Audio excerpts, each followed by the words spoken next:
जय हिंद दोस्तों। मैं आपका दोस्त भूपेंद्र कुमार अपने चैनल पर आपका स्वागत करता हूं। दोस्तों आज हम इतिहास के बारे में कुछ जानकारी प्राप्त करेंगे। दोस्तों आइए बोर्ड की तरफ चलते हैं। दोस्तों मैंने लिखा है कि इतिहासकालीन राजवंशों का क्रम। इतिहास के प्राचीन काल में बहुत सारे राजवंश रहे हैं, ठीक है, जिन्होंने भारत पर शासन किया है।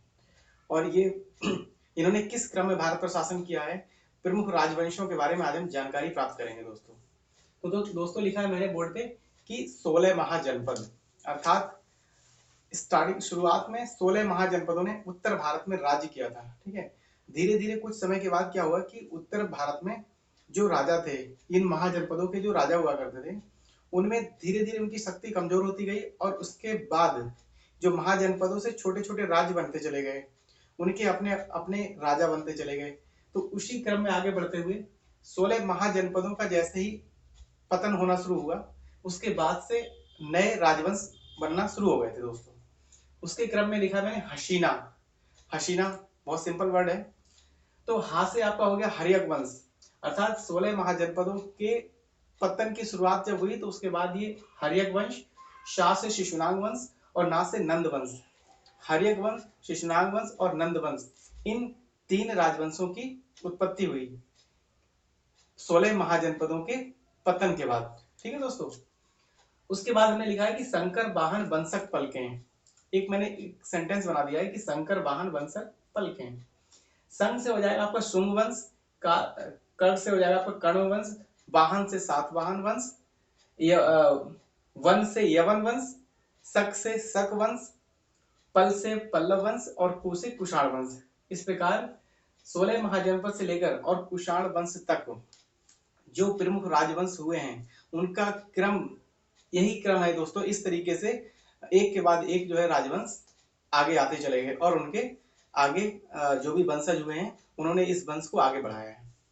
तो दोस्तों मैंने सिंपल लिखा है कि 16 महाजनपद, उसके बाद हसीना। हसीना एक शब्द बना दिया मैंने। हसीना से मैंने तीन राजवंशों को डिनोट किया है। हा से आपका हर्यक वंश हो गया, शाह से शिशुनाग वंश और ना से नंद वंश। अब हम जानकारी प्राप्त करेंगे दोस्तों कि जो हर्यक वंश था, उसकी स्थापना किसने की थी या उसका संस्थापक कौन था। तो मैंने नीचे लिखा है कि रेड पेन से हर्यक वंश का जो संस्थापक था वो बिंबसार था, अर्थात बिंबसार ने हर्यक वंश की स्थापना की थी और इसी से हर्यक वंश की शुरुआत हुई थी दोस्तों। उसके बाद आता है सी से होकर शिशुनाग वंश, और शिशुनाग वंश का जो संस्थापक था वो शिशुनाग था। इसी शिशुनाग के नाम पर ही इस वंश का नाम शिशुनाग वंश पड़ा दोस्तों। नेक्स्ट है नंद वंश। नंद वंश का जो संस्थापक था उसका नाम महापदम नंद था, अर्थात महापदम नंद ने नंद वंश की स्थापना की थी। उसके बाद लिखा माँ। माँ से आपका होता है मौर्य वंश, चंद्रगुप्त मौर्य, जिसकी स्थापना चंद्रगुप्त मौर्य ने की थी दोस्तों। चंद्रगुप्त मौर्य ने नंद वंश के अंतिम शासक घनानंद को पराजित करके मगध में मौर्य वंश की स्थापना की थी। ठीक है, इस प्रकार मौर्य वंश का जो संस्थापक था वो चंद्रगुप्त मौर्य था। अब उसके बाद आता है दोस्तों शुंग वंश। तो शुंग वंश का संस्थापक था पुष्यमित्र शुंग, जिसने शुंग वंश की स्थापना की। फिर उसके आगे क्रम में आता है कर्ण वंश। कर्ण वंश का जो संस्थापक था वासुदेव था।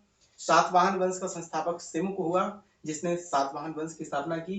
यवन वंश, उसके बाद आता है यवन वंश का शासक जो था मीनांडर था, जिसने मतलब यवन वंश की स्थापना की, अर्थात यवन जो राजवंश चला वो मीनांडर के द्वारा स्थापित हुआ। उसके बाद उसके जो अनुयायी होते गए वो इस वंश को आगे बढ़ाते गए। ठीक है, देन उसके बाद शक वंश आता है और शक वंश की जो स्थापना थी वो मोगा ने की थी, उसका नाम था मोगा।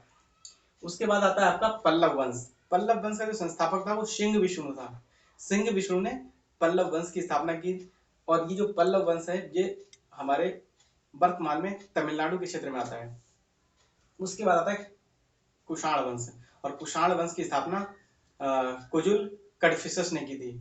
तो इस कुषाण वंश के संस्थापक कुजुल कडफिसस ने कुषाण वंश की स्थापना की थी। और इस कुषाण वंश का सबसे प्रतापी राजा जो था वो कनिष्क था, जिसने कि इस वंश को बहुत ही ऊंचाइयों तक ले गया। अर्थात इस वंश की जो पहचान दी है, आज हम इस वंश की पहचान जो है कुषाण वंश के शासक कनिष्क के नाम में करते हैं। ठीक है दोस्तों, तो इस तरीके से मैंने एक वाक्य लिखा है 16 महाजनपद हसीना और उसके बाद में शंकर वाहन वंशक पलकें। बहुत सिंपल ट्रिक है दोस्तों, याद आसानी से याद हो जाएगी, दो तीन बार आप पढ़ेंगे तो आपको याद हो जाएगी। इससे रिलेटेड कोई भी क्वेश्चन अगर एग्जाम में आता है दोस्तों, अगर आपसे पूछ लिया जाए कि सातवाहन वंश से पहले कौन सा वंश था, तो शंकरवाहन वंशक फलकों के आधार पर आप बता देंगे कर्ण वंश था।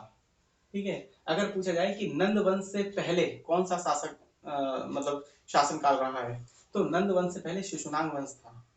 ठीक है। या हर्यक वंश के बाद कौन सा वंश आया, तो हर्यक वंश के बाद शिशुनाग वंश आया था। इस प्रकार दोस्तों बहुत ही आसान ट्रिक है, याद करने में बहुत ही इजी है, सिंपल है और ट्रिकी क्वेश्चन है ये। इस तरीके एग्जाम में कुछ भी क्वेश्चन आएगा तो आप इस ट्रिक के माध्यम से सॉल्व कर सकेंगे दोस्तों। तो वीडियो देखने के लिए आपका बहुत धन्यवाद।